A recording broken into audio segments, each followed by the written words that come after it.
www.hacku.org, la Universidad de Hackers Online. Desde $30 mensuales, no pierdas la oportunidad de convertirte en un hacker ético, profesional y certificado a nivel internacional. Clases avanzadas por conferencistas, laboratorios, herramientas privadas de seguridad y mucho más. HackU, la Universidad de Hackers.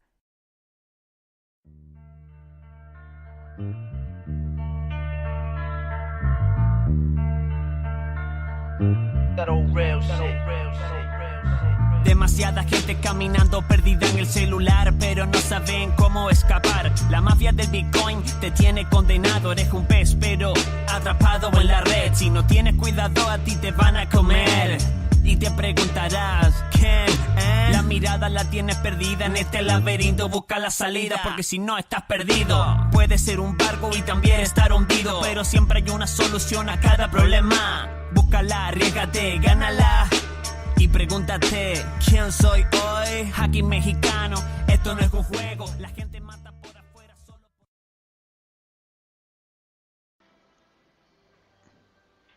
Hola, ¿qué tal? Mi nombre es Héctor López, estás en otro episodio más de Hackeame Esta. Y bien, esta vez tengo un compañero con nosotros, es Pablo Gutiérrez, de White Suit Hacking. Y bien, Pablo, ¿cómo estás? Muy bien, muy bien. ¿Y tú? Muy bien, entonces bueno, vamos a comenzar con, como lo acostumbramos, con la primera noticia, que básicamente es que atacaron y hackearon, bueno, fue un leak, una data breach de Forever 21. Para los que no ubican qué es esta empresa, pues se dedica a la comercialización de textiles o de ropa ya finalizada. Tienen 815 tiendas en 57 países diferentes, es decir, estamos hablando de que no es una pues empresa pequeña, ¿verdad? Y bueno, la cantidad de usuarios que fueron afectados es 17.5 millones de usuarios. ¿Y qué opinas al respecto, Pablo? Ya como estamos viendo, pues los data leaks ya cada vez es lo de común denominador. Le suceden a todas las empresas y parece no afectarles a las compañías esto. Sí, este fue un gran ataque y afectó a muchas personas, más que nada porque son vulnerables por este medio a lo que ellos mencionan actividad criminal. Básicamente van a intentar estafarlos, van a intentar clonar sus tarjetas, van a intentar robarles, pero sin embargo lo importante aquí es que esto no fue un error un error que debe ser perdonado. Esto fue un problema de la compañía porque no estaba compliant con el PCI o no completamente mínimo. Entonces, una buena parte de las transacciones de tarjeta de créditos en sus puntos de ventas o POS, que ahora están diciéndole como point of sabotage, puntos de sabotaje, no tenían encriptación adecuada. Entonces eso permitió a los hackers atacar estos puntos de venta y robar la información de los clientes. Si estuvieran siendo compliant completamente con el PCI, en teoría no podrían haber obtenido nada porque hubiera estado encriptado y no hubieran podido hacer nada los atacantes. Sin embargo, como no estaban completamente en compliance con este estándar internacional, que pues hay regulaciones legales contra eso, pues este ataque tuvo éxito, ¿no? Básicamente esto es mala higiene cibernética. Ok, y bueno, algo que me llega mucho ahorita a la cabeza es, está diciendo que como no tienen el cumplimiento o el compliance del PCI DSS, que básicamente es un framework que asegura pues muchas cosas, no solamente cuestión de hardware ni de software, sino muchos elementos incluyendo políticas y otro tipo de mecanismos que yo he visto para la cuestión de web y sobre todo para el comercio electrónico. Pero es sencillo, es decir, a una empresa, ¿qué tanto le conlleva el tener PCI? O sea, es mucha inversión en recursos humanos, inversión en comprar la metodología, quién te la da, quién te la vende, ¿cómo funciona eso? Bueno, el PCI esencialmente tienes que seguir unos pasos obligatorios de acuerdo a su estándar. Y es relativamente costoso porque tienes que tener auditores y tienes que tener personas capacitadas y tienes que mover cosas de tu organización, que mientras más grande eres, pues obviamente más difícil es. Y pues básicamente aquí tienes que darle mantenimiento y actualización a tus sistemas de ventas, a tu hardware, a tus políticas de seguridad, tienes que tener entrenamiento de tus empleados. Sin embargo, si nos podemos ver números, es mucho más caro cuando esto pasa, que hay un breach, porque Forever 21 ahora probablemente está bajo el radar de multas, de demandas legales y lo más importante, de confianza de sus consumidores, ¿sí? Entonces es como los investigadores de seguridad informática siempre dicen, la seguridad informática es cara, pero es más cara cuando la pones después de que te hicieron un ataque. Sí, correcto. Y bueno, siguiendo con esto de los leaks, creo que sería importante mencionar al que fue quizá el más relevante, el de Equifax. ¿Crees que nos puedas dar un poco de más información a la audiencia en qué consistió este leak? Realmente, Equifax es una organización financiera de la nación, perdón, del Reino Unido que se le fue robada información de los clientes. Básicamente, originalmente se le robó números telefónicos, números de licencia, nombre de usuario, de contraseñas, correos electrónicos, y ellos lo describieron como un problema menor, ¿no? Originalmente se pensaba que menos de 400,000 personas del Reino Unido habían sido afectados y que iban a resolverlo inmediatamente, pero realmente no fue así el caso. Datos ya actuales dicen que estos números superan la figura de 700,000 personas del Reino Unido. Un estimado puede ser de 143 millones de personas en Estados Unidos han tenido su información comprometida, y Equifax simplemente ha dicho que estos afectados tienen el riesgo de posible actividad criminal, ¿sí? Que puede ser que hagan estafas porque tienen su número telefónico, que hagan fraude de identidad porque tienen su número de licencia, que simplemente les clonen o las tarjetas, ¿verdad? Digo, no necesariamente, porque de lo que yo pude investigar no hay número de tarjeta de crédito, pero sin embargo sí hay usuarios y contraseñas, lo cual es un problema. Pero no solamente ese fue el problema, sino la forma en que Equifax lo manejó. Después de que se hizo una investigación de la FCA, que es básicamente una organización de protección del consumidor, pues se notó que los problemas de Equifax, para ser una compañía de millones de dólares, pues fueron problemas de novatos, ¿no? O sea, usaron prácticas de seguridad muy extremadamente cuestionables. Literalmente los pines de esta información estaban en base a la fecha y hora de creación, lo cual era básicamente increíblemente difícil de hackear. O sea, deja tú los ataques de fuerza bruta. Alguien podía simplemente adivinar en base a prueba y error el PIN para desbloquear esta información. De hecho, el CEO de Equifax, a lo que tengo entendido, fue despedido, renunció, tuvo un problema muy grave por todo esto, ¿no?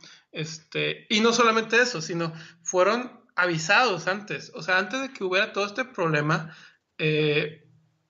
fueron avisados por expertos de seguridad que tenían un problema, ¿sí? Se les avisó con 6 meses. 6 meses antes del ataque fueron avisados de que estaban teniendo malas prácticas de seguridad y no hicieron nada al respecto. Luego de que tuvieron el hack, el ataque cibernético, luego de que tuvieron problemas legales, sacaron una página que se llama Equifax Security 2017, Pero eso también fue un error, porque básicamente el dominio era tan largo y fácil de confundir que sí hicieron miles de páginas falsas que tenían malware o phishing.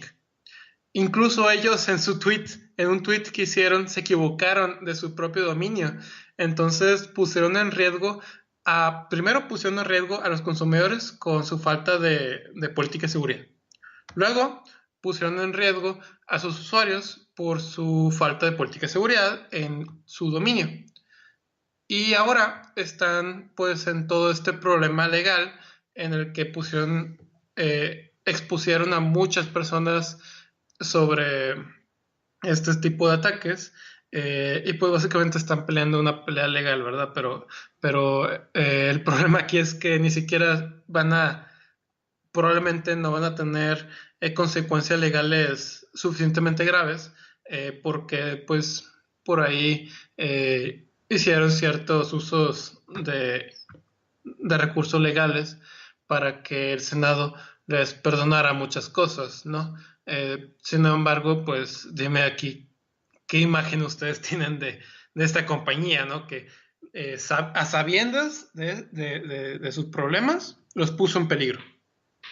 Y bien, algo que me llama la atención bastante es, mencionaste que ya tienen problemas legales, Equifax, o sea, lo sabemos que el no cumplir en Estados Unidos con las metodologías, los estándares y todo lo que conlleva, pues te puede llevar a un grave problema pues legal, no solamente es un problema de seguridad informática. Pero ¿tú crees que esta información ya está circulando? Es decir, o sea, cuando vemos que han hecho leaks de, no sé, Ashley Madison, el de Forever 21, el de Equifax, entre otros, de que esa información se libera, o sea, me gustaría explicarle un poco a la audiencia, lo liberan en un torrent que suben a Pirate Bay, lo liberan en Pastebin, en un sitio donde están todos los usuarios y todos los passwords, se lo pasan entre clanes de hacking de manera oculta, o sea, ¿cómo circula esta información o se vende en la deep web por tanto dinero? Es decir, que dónde está el punto de balance donde las personas maliciosas tú crees que están accediendo a esta información, porque por algo lo siguen haciendo, ¿no? Estamos viendo una tendencia de que si no siguieran haciendo estos leaks masivos o atacando esas empresas, pues dirías, pues qué beneficio puede tener. Aquí lo sabemos que puede haber desde robo de identidad hasta incluso pues robo monetario, ¿no? Entonces, ¿tú en dónde crees que se encuentran los datos? O sea, ¿en dónde está el punto de balance? ¿O simplemente se pierden, alguien los descargó y nadie sabe quién fue? ¿Dónde estamos parados en ese punto? Bueno, depende mucho de la organización que haya realizado el ataque.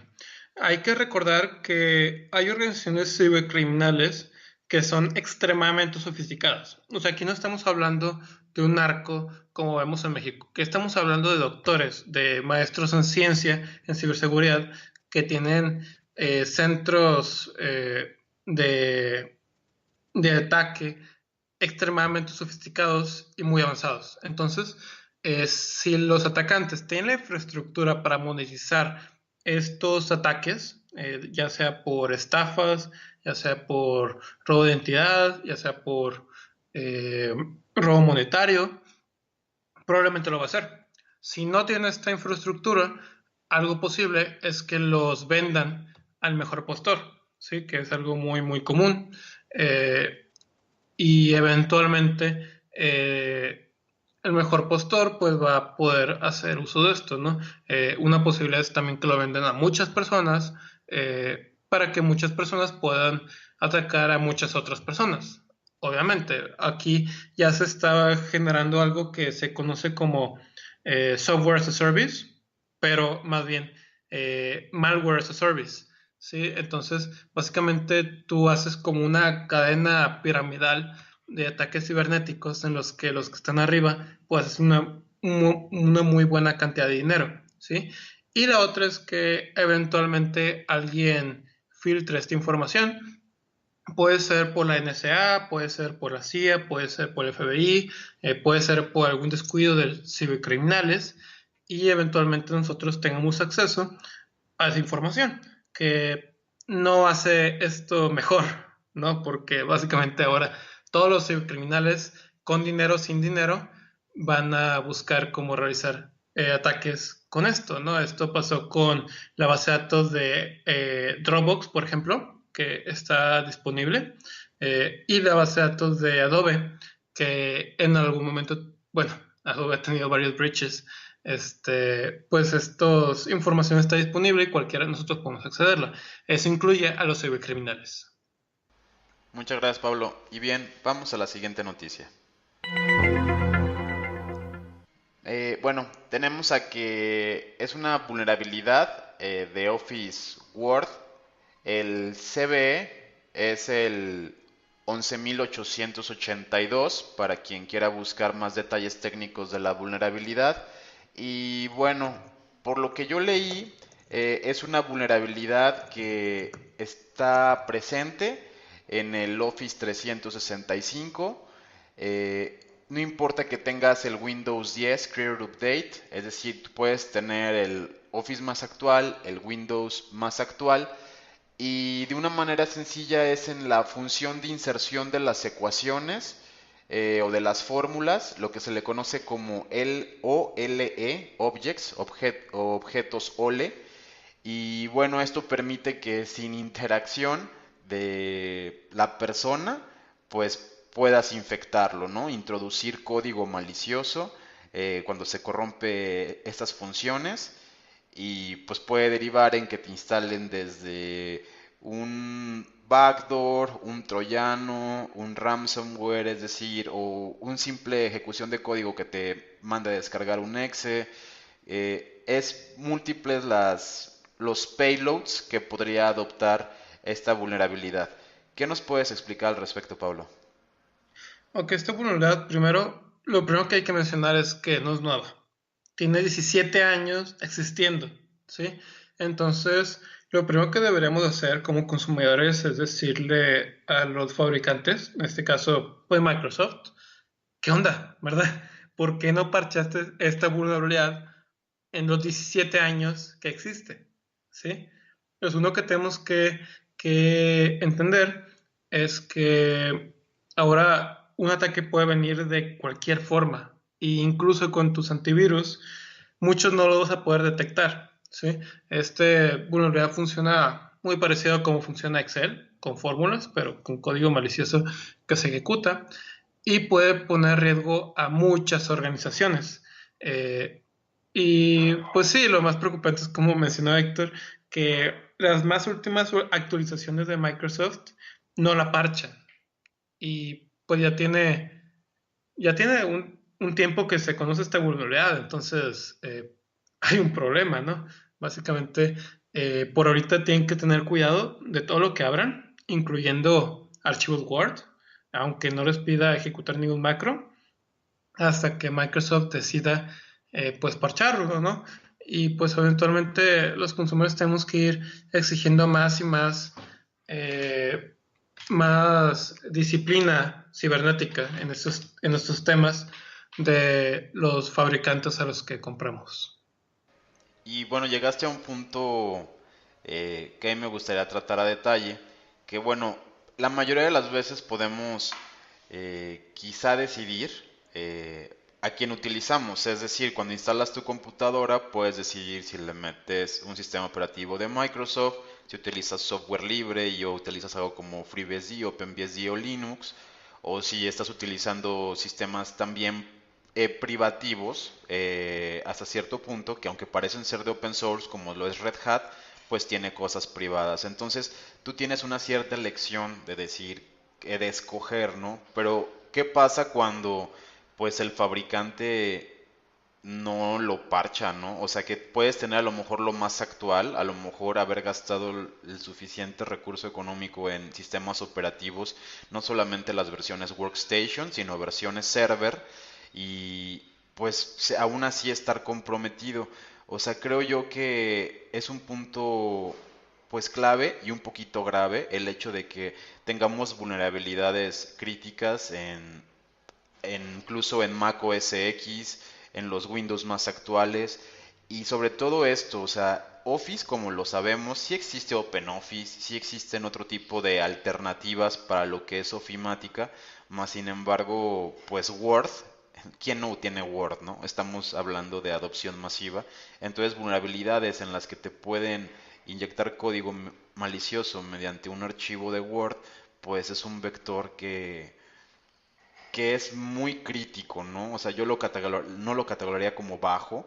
O sea, quizá la forma de explotación o la función que se necesita inyectar o donde se corrompe la memoria no sea muy crítico, pero sí es masivo el uso de Word alrededor del mundo y decir que mediante un archivo .docx es un método infeccioso, pues estamos hablando de algo grave. ¿Tú cómo consideras eso? O sea, ¿qué debe, o sea, ya sé que darle un consejo a Microsoft está de más, pero ¿cuándo crees que esto pueda terminar? O sea, ¿en qué momento vamos a tener el compliance o la seguridad, por así decirlo, o las metodologías y las defensas por delante de las vulnerabilidades?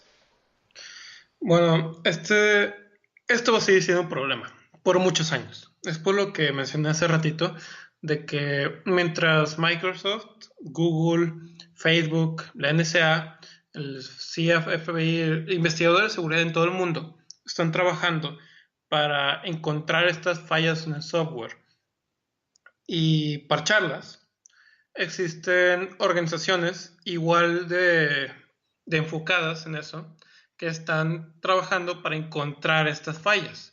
Y luego también existe el tema de organizaciones que tienen los fondeos, que saben de esto, pero lo utilizan para beneficio propio, como es el caso de la NSA, ¿no? Que ya es conocido y que ha sido muy criticado porque tiene como un abasto, no sé cómo decirle, un catálogo de vulnerabilidades Zero Days que no han sacado al público, pues porque lo van a usar para su propio beneficio, ¿no?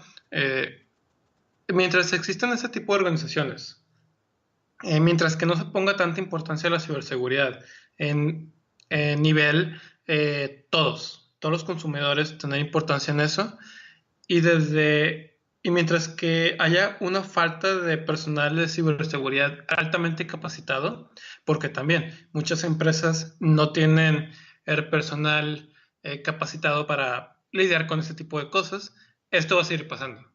Y tenemos que acostumbrarnos, ¿no? Tenemos que cuidarnos nosotros mismos. No podemos confiar en el proveedor 100%. Claro que sí. Muchas gracias y bueno, vamos a nuestra última noticia por este podcast. Y bien, algo que me llamó la atención es que, bueno, como comentas, muchos de los ataques pues pueden resultar ser masivos o leaks masivos en donde no necesariamente están afectando a un solo usuario, pero hemos dejado de pensar mucho en las historias individuales o en las personas como tal, es decir, hablamos de 17 millones de usuarios hackeados, algunas bases de datos tienen más de 20 millones, unas puede que tengan quizá entre los 5 y los 10 millones, pero estamos hablando de, ya cuando las juntamos todas, pues de millones y de millones de usuarios hackeados alrededor del mundo, donde pues cualquier ciberatacante desde cualquier parte puede utilizar los datos. Cabe mencionar que precisamente el cibercrimen tiene este problema que es no respeta barreras territoriales y puedes tener un hacker de la India atacando a una persona en Canadá o una persona mexicana recibiendo un ataque de España, ¿no? O sea, es multinacional. Y bueno, una de las noticias que salieron por ahí es que una mujer de 60 años de edad de Singapur, en un scam de una página de la policía, pues el chiste es que cae. Ya sabemos que una de las recomendaciones hasta del banco es no se fije en correos maliciosos o no trate de abrir extensiones que no conoce y demás, pero bueno, aquí el hecho es que a esta persona pues tiene 60 años, no tenía la cultura informática suficiente, lo cual es el común denominador también en México, y cayó en el scam o en el phishing, pero bueno, le sustrajeron la cantidad de $80,000, ¿no? Que era básicamente pues todos sus ahorros de toda la vida. Entonces, ¿qué opinas de esto cuando ya está sucediendo algo a una persona en específico? Es decir, ¿quién es responsable? Sabemos que todos los países tienen sus estructuras de organizaciones como la policía informática quizá en México que tratan de combatir esto, pero una vez que ya está el daño hecho, pues ¿a quién culpamos? ¿Al karma, al ecosistema? ¿Simplemente seguimos y decimos que así es la vida? ¿O tú qué opinas al respecto? Bueno, primero que nada, tenemos que culpar a la falta de información y falta de educación, ¿sí?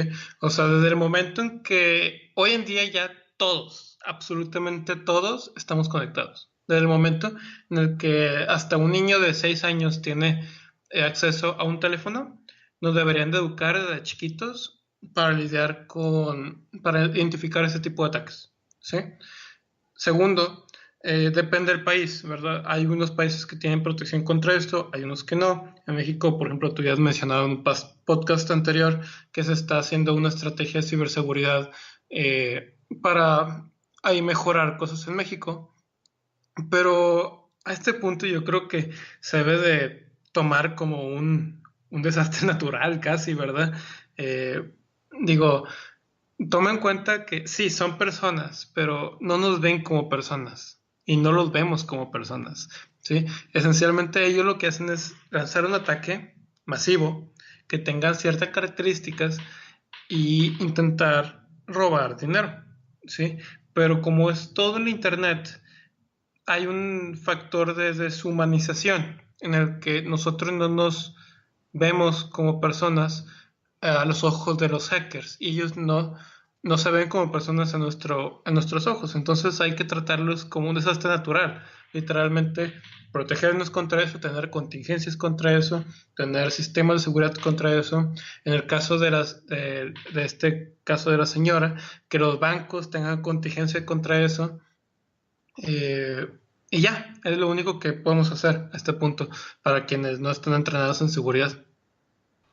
Muchísimas gracias, Pablo. Y bueno, antes que nada, despedir este podcast, pedirle a Pablo que nos acompañe en la siguiente emisión para hablar específicamente de ese punto de la estrategia de ciberseguridad nacional, un tema que nos involucra a todos los mexicanos, queramos o no, ya que, pues como lo menciona él, son actos donde realmente pueden ser considerados como desastres naturales, pueden ser considerados afectaciones masivas en la información que no muchas veces es pública, es información privada, es información personal y muchas veces información confidencial que incluso puede llevar a un problema de seguridad nacional. A mí no me gusta mucho el tema de la política, Pablo, pero considero que es importante que tratemos esto en el siguiente podcast. ¿Qué dice? ¿Nos acompañas? Vale, sí, perfecto. Bueno, pues muchísimas gracias. Esto fue todo por el episodio de Hackeame Esta. Hasta la próxima.